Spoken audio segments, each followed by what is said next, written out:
Year 10, welcome to the start of the subject selection process.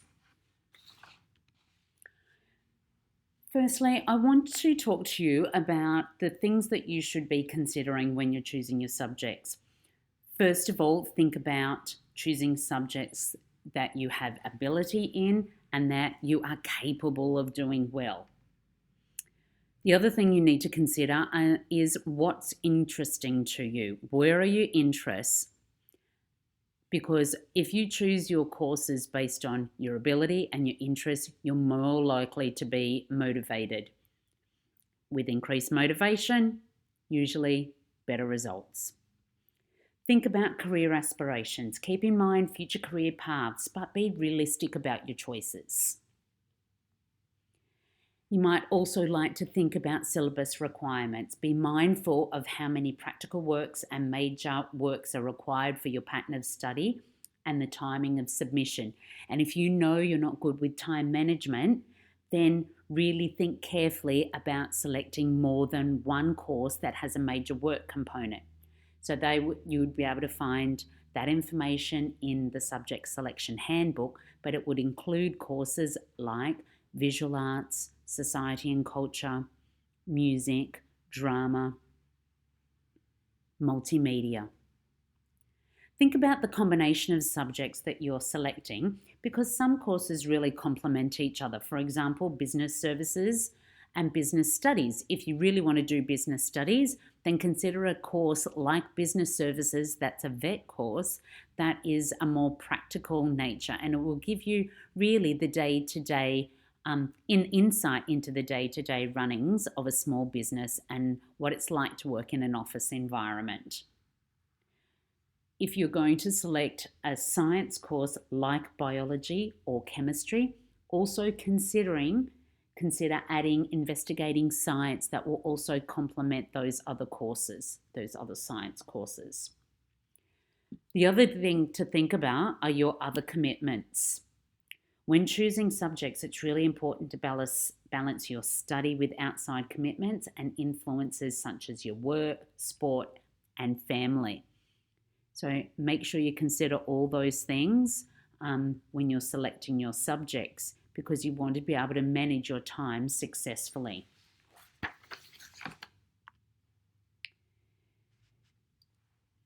Now, just a reminder that the higher school certificate is the culmination of your school career.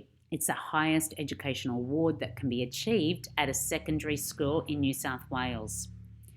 The HSC reports students' achievement in terms of the standard achieved in individual courses, and it will present a profile of your student achievement across a range of subjects. Now, I need to just let you know about how the HSC course is structured. All courses in the HSC have a unit value. Now, most of the courses that we offer here at Gilroy are 2 units, and that's equivalent to about 120 hours in a course, and a HSC result out of 100 if it's a 2-unit course. Some courses, though, that we offer are 1-unit courses, and that's equivalent to 60 hours of study. And in a 1-unit course, that would be a HSC result out of 50. Now, many of our 1-unit courses are extension courses, so courses like Mathematics Extension 1, Science Extension, English Extension 1, History Extension, and they will enable 3 or 4 units of a course to be studied. Also, we offer 1-unit studies of religion. So that's 60 hours of study across year 11 and then another 60 hours across year 12. And in the HSC, 1-unit studies of religion would have a HSC result out of 50. So what are your requirements for the HSC? So there are requirements in year 11. And to be eligible for the HSC in year 11, you must complete a minimum of 12 units and you must satisfactorily complete all of those 12 units before you can start the corresponding year 12 course.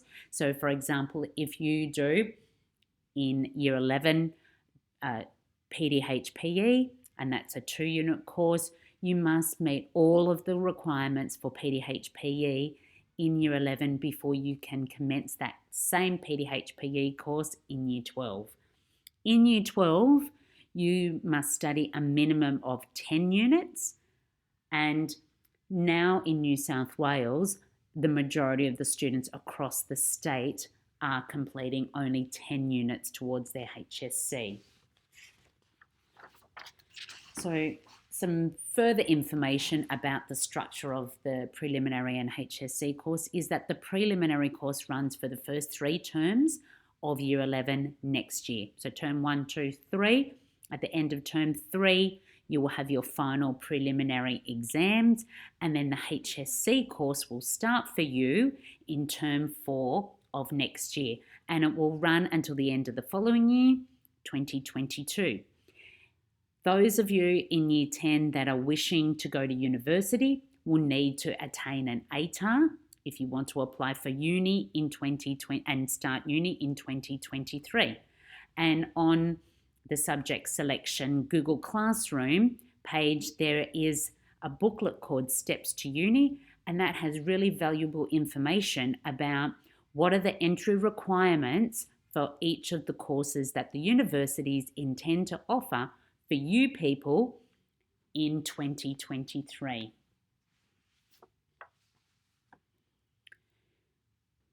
So some additional requirements for the HSC include in Year 11 and in Year 12, 2 units of English are compulsory for all students in the state. Everyone must complete 2 units of English. So you have a choice out of which you can choose which English course you would like to do based on your ability and prior results. However, you must complete 2 units of English. You must have at least 6 units of board-developed courses. Now, if you look at the Steps to Uni booklet, there are tables in that booklet that clearly identify which courses are board-developed courses, and the courses that you need to include in Year 11 in your subject selection process would be 6 units of those board-developed courses. That's irrespective of whether you want to go to uni or not. Just to attain the HSC, you need 6 units of board-developed courses. So English is already 2 units, and then you need another 4 additional units of board-developed courses. You must have at least 3 courses of 2 units value or greater, and you must have at least 4 different subjects. So English is a subject, for example. Within English, you can do English Extension 1 and English Advanced, which will come to a total of 3 units in English, but you have to have 4 subjects, so then you need to add to that another 3 subject areas. You can only study a maximum of 6 units of science in Year 11 and a maximum of 7 units of science when you get to Year 12, because there's a new extension science course that you can pick up in Year 12. And extension science is not available to Year 11 students. It's only a Year 12 HSC course. Also from 2020, students need to demonstrate that they've met a minimum standard in literacy and numeracy to be eligible for a HSC. Further details about meeting minimum standards will be distributed throughout this year, and Year 10 students will have opportunities in Year 10, Year 11 and Year 12 to meet the minimum standards through testing. Should you not meet minimum standards for literacy and numeracy over Year 10, 11 and 12 and still attain an ATAR, universities will still allow you to have entry into university with an ATAR. However, you will not meet the requirements of a HSC if you don't meet the minimum standards. So there are different types of courses that are offered to Year 11 students. Those types of courses include board-developed courses, and I mentioned those earlier. Remember, you need 6 units of board-developed courses, and there are board-endorsed courses.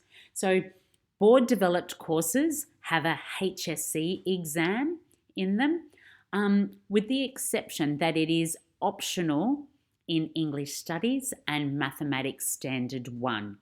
So Mathematics Standard 1 and English Studies are board-developed courses, but if you choose to study those courses, when you get to the HSC, an exam in those courses is optional.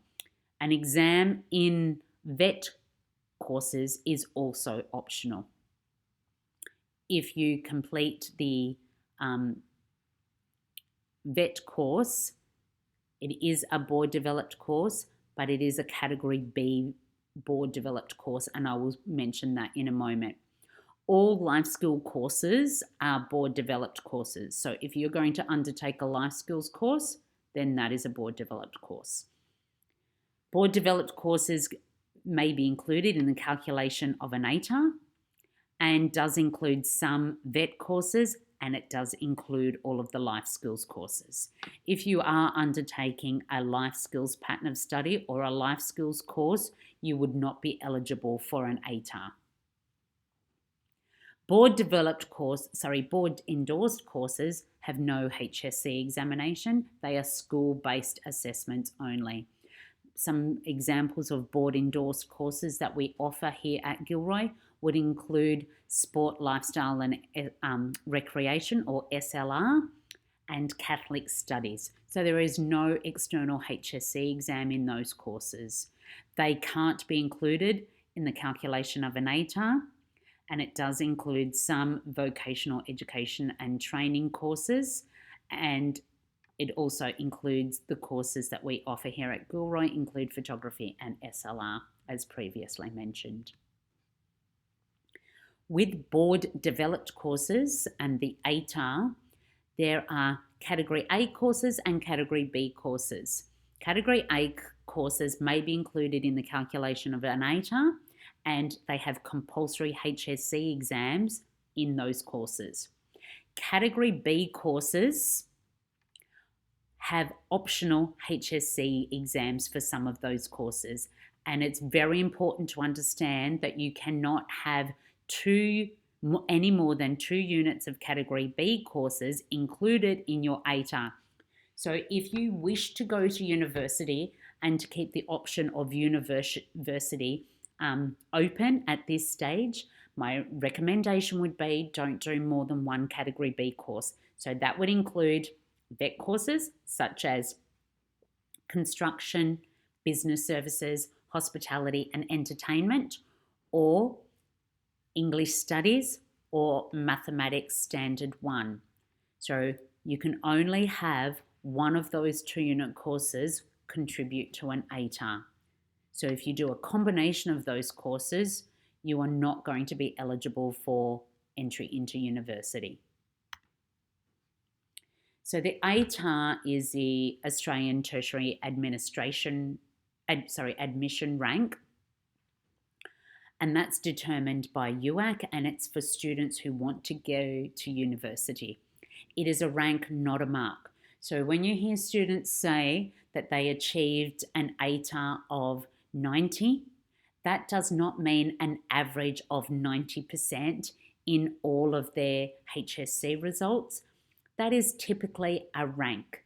It is a rank, and it's typically an ATAR of 90 would usually indicate that that student achieved in the top 10% of New South Wales students in that particular HSC cohort.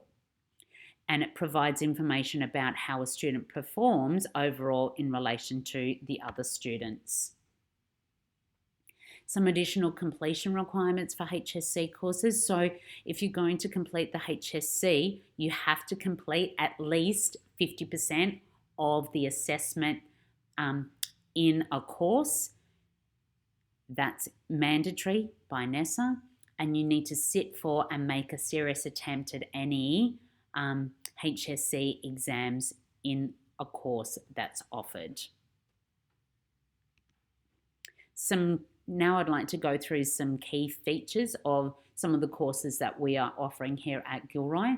So next year in Year 11, these are the English courses that you can choose from. English Advanced. Within English Advanced, you might also have the option to study English Extension 1 as an additional 1-unit course. So you would study 3 units of English in Year 11. If you would like to undertake English Extension 1, keep in mind that it must also be studied with English Advanced. We are also offering English Standard and English Studies. Remember, that's a Category B subject, which does have the option for a HSC exam if you want to go to uni. But remember, if you want to go to university, you can only do one Category B course. We will also offer English life skills, and that is for those students that are just undertaking a life skills pattern of study. And they are typically students that are on a PP and working with a case manager. Further details about life skills courses are provided on the subject selection Year 10 page on Google Classroom. And you can also speak to your case managers about potential life skills courses that you might be interested in. For most students in Year 10, life skills are not an option for study in Year 11.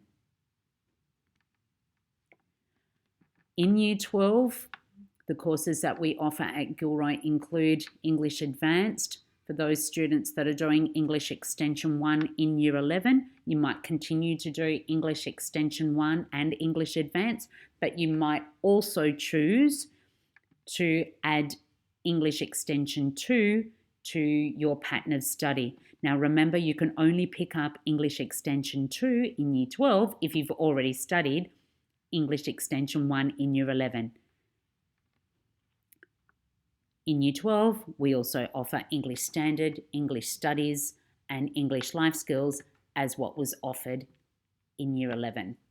The mathematics courses we offer here at Gilroy in Year 11 for next year include the Mathematics Advanced course, and that's for those students that are typically undertaking 5.3 maths currently in Year 10, and it would be for those students that are finding 5.3 quite capable.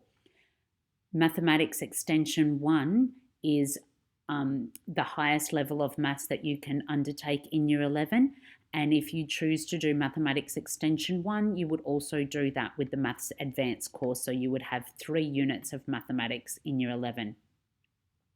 Mathematics Standard course in Year 11 is for typically those students that wish to continue a study of mathematics, and it is more practical in nature than the theoretical Mathematics Advanced and Extension 1 courses. In Year 12, those students that have undertaken Mathematics Extension 1 in Year 11 may choose to add an additional 1-unit course to their HSC course and study Mathematics Extension 2. If you didn't do Extension 1 in Year 11, you would not be able to pick up Extension 2 in Year 12. For those students that studied Mathematics Standard in Year 11, when you get into Year 12, you have the option to continue in Mathematics Standard 2 or Mathematics Standard 1. Keep in mind, as mentioned previously, Mathematics Standard 1 is a Category B course, and you can only have one of those if you wish to attain an 8R. Some additional courses that we offer in Year 12 only that you are not able to select as your pattern of study for Year 11 would include History Extension for students that take either of the history courses in Year 11, whether that's ancient history or modern history. Science Extension is offered as an extension course to Year 12 students that are undertaking any of the science courses offered in Year 11. And there are also extension courses available for selected languages, which are offered externally through either Saturday School of Community Languages or New South Wales School of Languages. Life skills courses are designed for a small percentage of students with special education needs. Life skills courses, as mentioned previously, have board developed status. They will contribute to the attainment of the HSC, but won't contribute to the calculation of an ATAR. So be very careful when you are selecting your courses that you do not select a life skills course unless that is recommended by those students that are undertaking, that are on a PP and are working with a case manager. So what sort of HSC credentials are you likely to see at the conclusion of Year 12? So during Year 10, 11 and 12, NESA, or the New South Wales Standards Authority, maintains your e-record and your record of student achievement over Year 10, 11 and Year 12. In the HSC, you'll receive a HSC testament that looks like the one that's on the screen at the moment.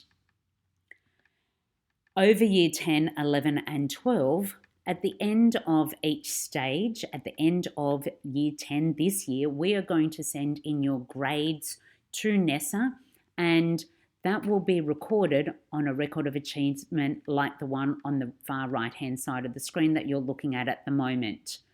At the end of Year 11, we send in your preliminary course results, and that is maintained by NESA, your A to E grade for each of your Year 11 courses. And in Year 12, we send in your final marks to NESA, and that is recorded on a record of student achievement like that on the screen at the moment.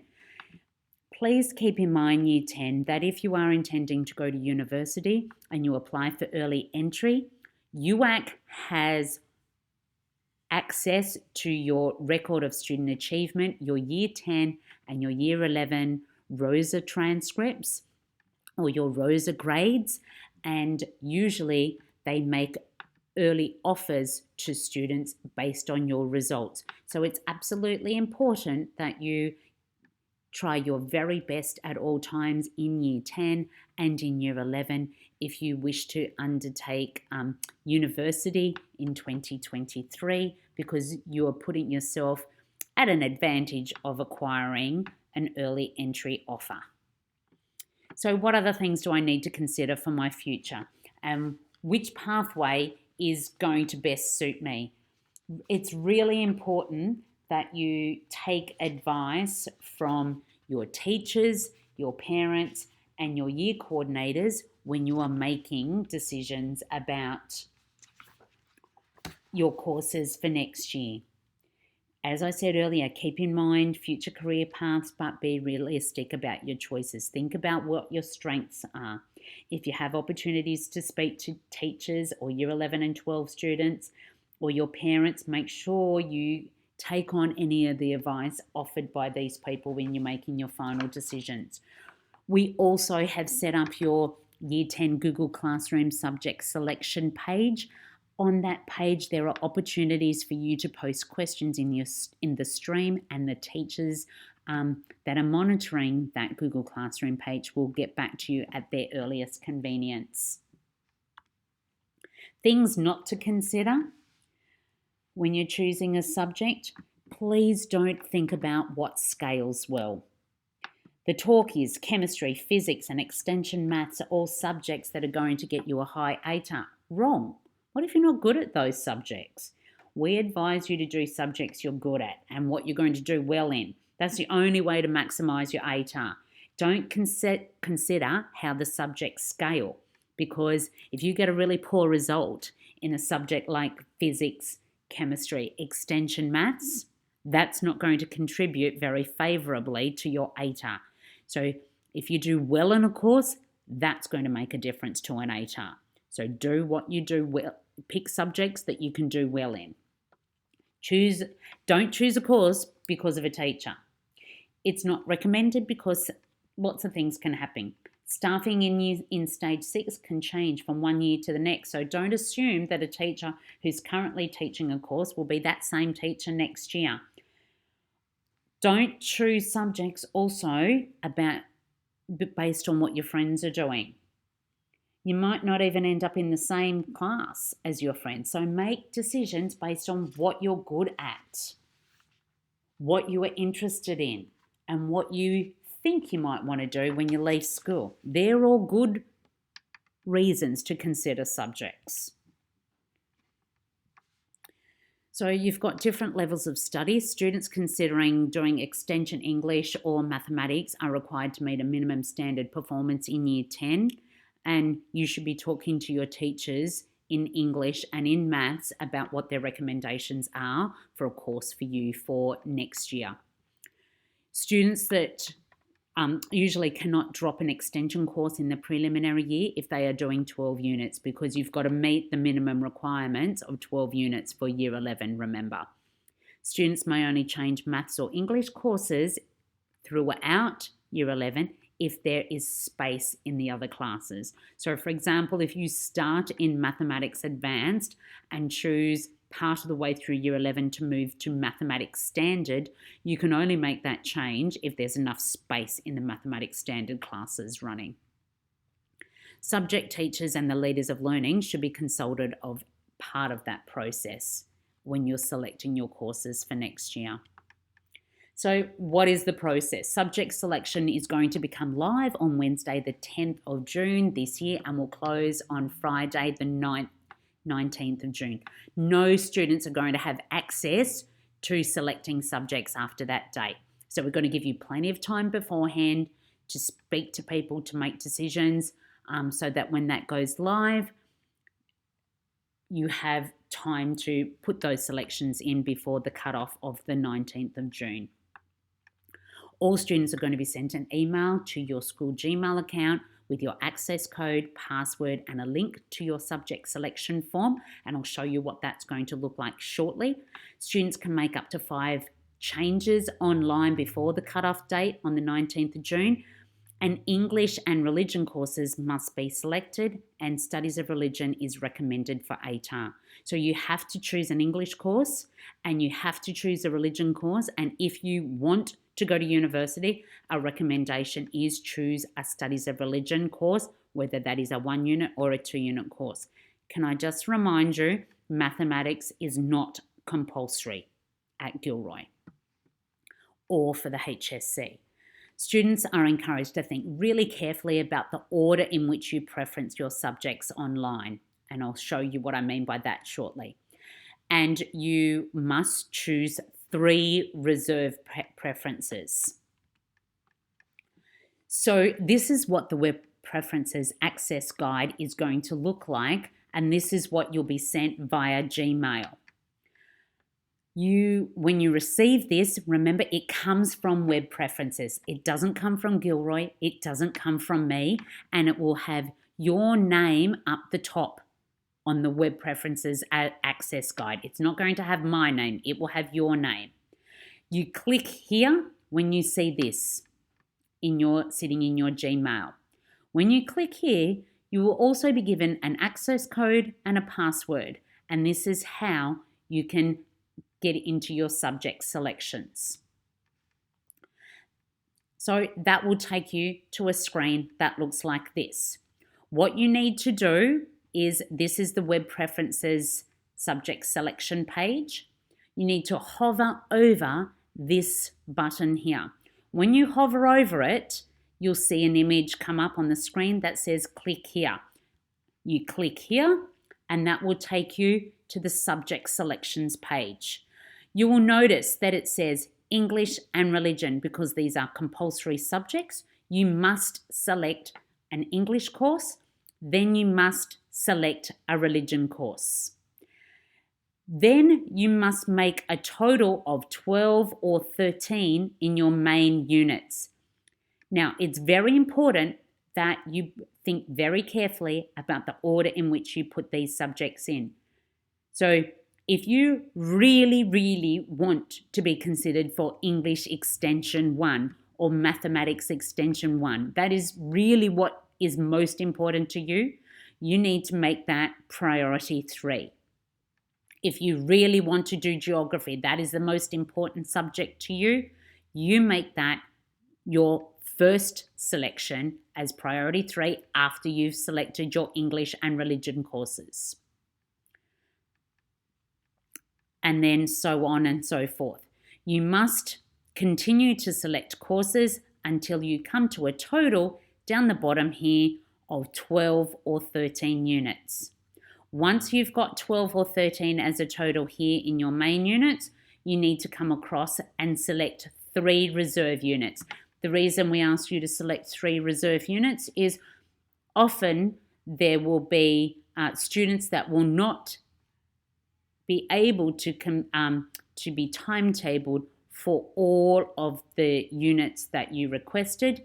That could be because some of these courses end up running at the same time, or in some courses there may be a lack of interest, and if we don't have enough student numbers, some courses may not run. So that's why it's essential that you select 3 reserve preferences.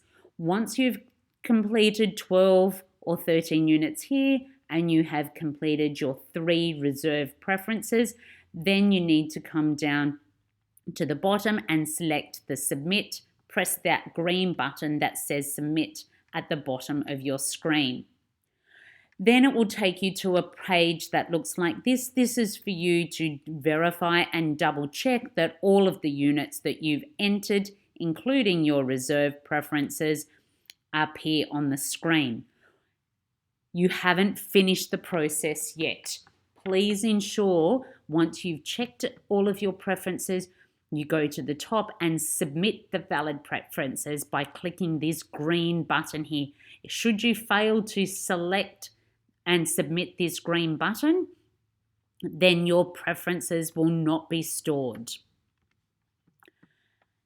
Then that will take you to a screen that looks like this, where it will show you a total of your main units and list your 6 units, and it will ask you to please get the form signed and return to school. So you need to then print this form, ask your parents to sign at the bottom of the form, and then drop that into the note box in student services at your earliest convenience.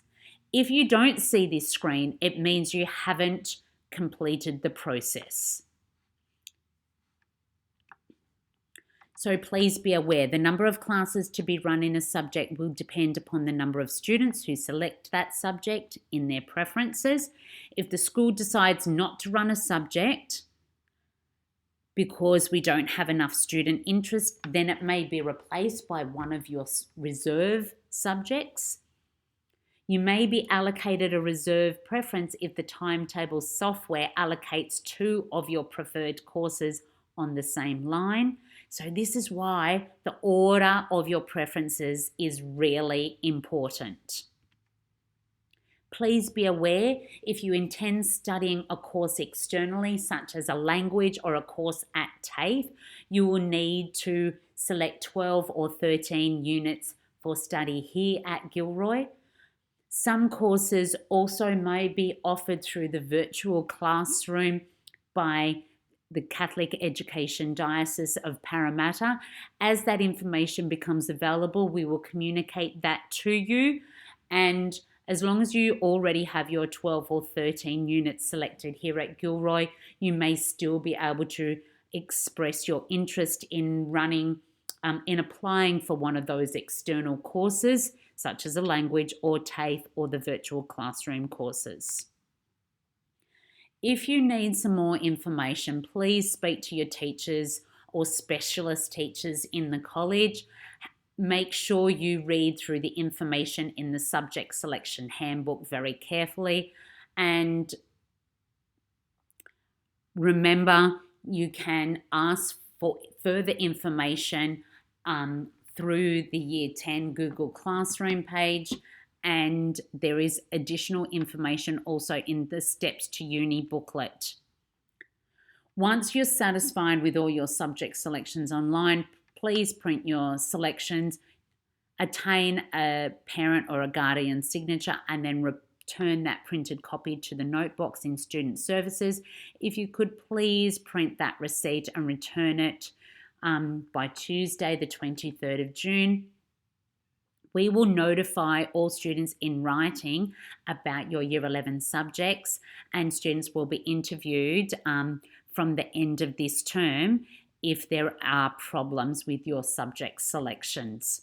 If you have any questions, please don't hesitate to forward those questions to the email address on your screen and attention me, or as I've said throughout the presentation, post your questions on the subject selection Google Classroom.